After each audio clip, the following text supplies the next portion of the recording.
5 faedah daripada ayat 1 hingga 3 ini. Tulis pelajar. Al-fawaid al-ilmiyah wa tarbawiyah. Faedah dari sudut ilmiah dan juga faedah dari sudut pendidikan. Yang pertama, perhatikan awal surah. Ta'ammalis surah As-Suwar. Kita cuba perhati surah-surah yang Allah Ta'ala mula dengan huruf 1.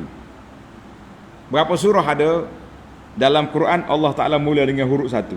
Nih, Sad, lagi Qaf, apa lagi? Nun, wal qalami, lagi? Bunyi biar jelas lah baru boleh. Maknanya kita perhati surah-surah yang Allah Ta'ala sebut permulaan dia dengan 1 huruf. Macam surah ni, Sad. Maka kalau dalam surah tu Sad 1 kalimah, tapi kalau kita baca penuh Sad, Sadda yasuddu makna menyekat, menghalang. Kita perhatikan dalam surah ini, surah Sad ini ada beberapa bantahan daripada puak kafir yang cuba nak sekat orang daripada Quran. Tulis yang pertama, bantahan kafir terhadap Nabi sallallahu alaihi wasallam. Dia kata aja'alal alihata ilahan wahidan. Tengok dalam ayat 5, bermula daripada ayat 5. Aja'alal alihata ilahan, Muhammad, Tuhan banyak-banyak ni nak jadi satu. Satu, itu bantahan. Kemudian ikhtisamul khasmain, berlaku 2 perbalahan, 2 orang yang berkelahi di hadapan Nabi Daud alaihissalam. 2. Kemudian Allah Ta'ala sebut perbalahan di antara ahli neraka, dalam neraka.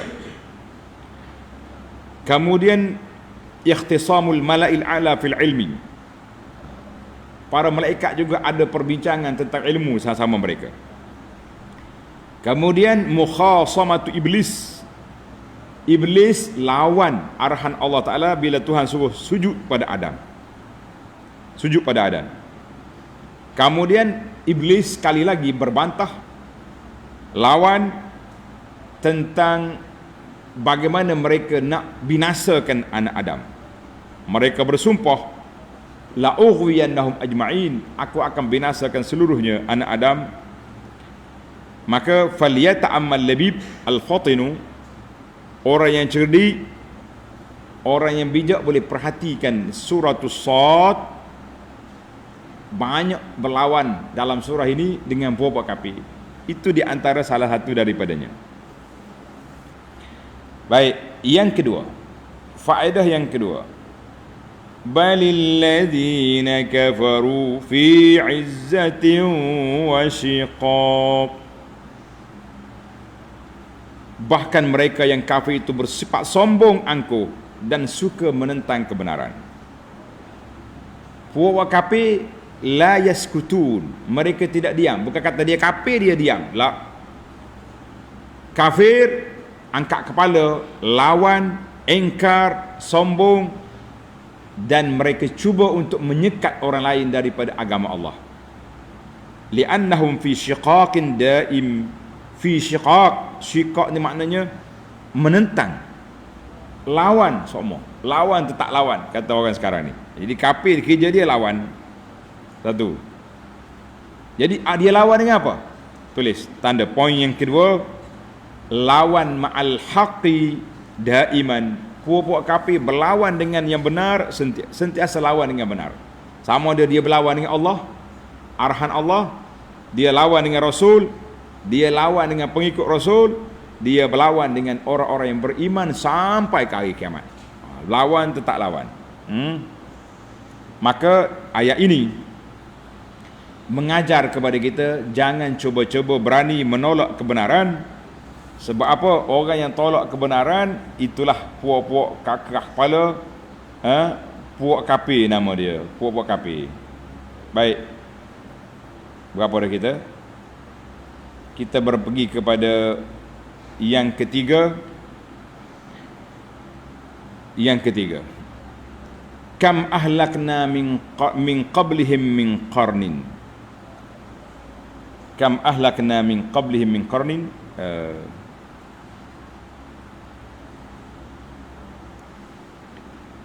Berapa ramai dah orang-orang yang telah kami binasakan daripada umat yang terdahulu. Jawab dianya, annat takzib bir rasul, ramai.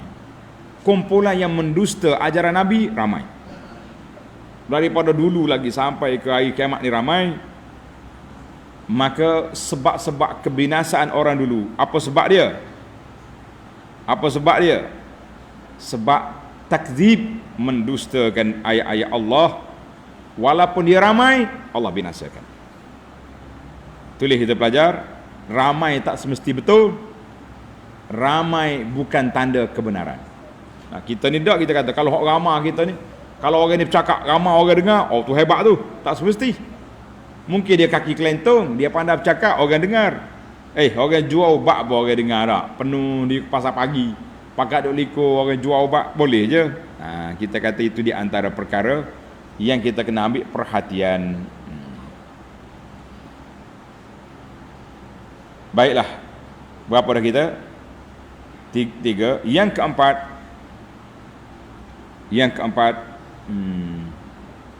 kam ahlakna min qabli. Ayat yang sama.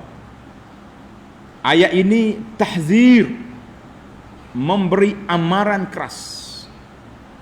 Memberi amaran keras kepada orang yang menentang Allah, menentang Rasul, bahawa Allah Ta'ala sangat berkuasa untuk membinasakan mereka. Tak kira siapa mereka. Kalau nak kata orang kuat, Fir'aun lagi kuat. Nak kata orang kaya, Qarun lagi kaya. Tapi di mana mendiang-mendiang itu sekarang? Fir'aun dalam laut, sudah mati. Mayat dia dihantar balik.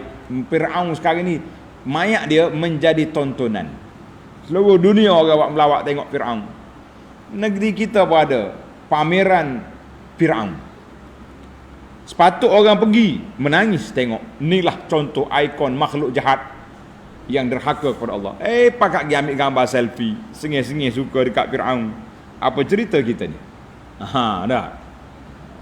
Qarun di mana sekarang? Dalam masih lagi ditelan oleh bumi. Kenapa kita tak ambil pengajaran? Kenapa tak ambil pengajaran daripada kesombongan ini? Maknanya sombong, besar, tidak menghalang kuasa Allah Azza wa Jalla.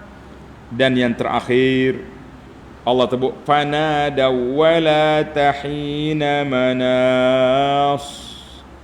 Mereka menyesal dengan penyesalan yang tidak berfaedah. Ada faedah menyesal? Orang kita dua tempat manusia yang tak ada faedah menyesal. Tanda ni pelajar. Ketika datangnya malaikat maut, beriman ketika itu tak beriman. Fir'aun bila bak duel laut, dia kata aku beriman dengan Tuhan Musa dengan Harun. Allah kata al-ana, sekarang Fir'aun baru ni kau sombong. Tenggelamlah Fir'aun dengan kafir dia. Orang yang kita sendiri, kita orang beriman, kalau tak taubat awal-awal, bila mari masa nak mati baru nak taubat, terima? Tak terima. Ini kita kena ingat. Fanadaw wala tahina manas. Bila datangnya azab Allah, tidak ada siapa yang boleh selamat, tak ada siapa boleh lepas. Dan pintu taubat itu diterima ketika kita masih boleh buat pilihan. Tanda taubat itu diterima ketika kita masih membuat pilihan. Tapi kalau sudah sa'atul ghalabah, sa'atul ittirar, pada waktu itu tak ada pilihan. Tak ada pilihan. Macam Fir'aun dia tenggelam. Ada pilihan? Ada pilihan. Siapa lagi? Contoh-contoh yang lain. Jadi pada waktu itu, waktu tak ada pilihan, maka taubat tidak diterima. InsyaAllah para pelajar sekalian, tamatlah 5 faedah yang dapat kita kutip secara ringkasnya dalam ayat 1, 2 dan 3 surah As-Sad. InsyaAllah kita akan sambung lagi dalam ayat yang keempat dalam siri yang akan datang, InsyaAllah. Subhanallah.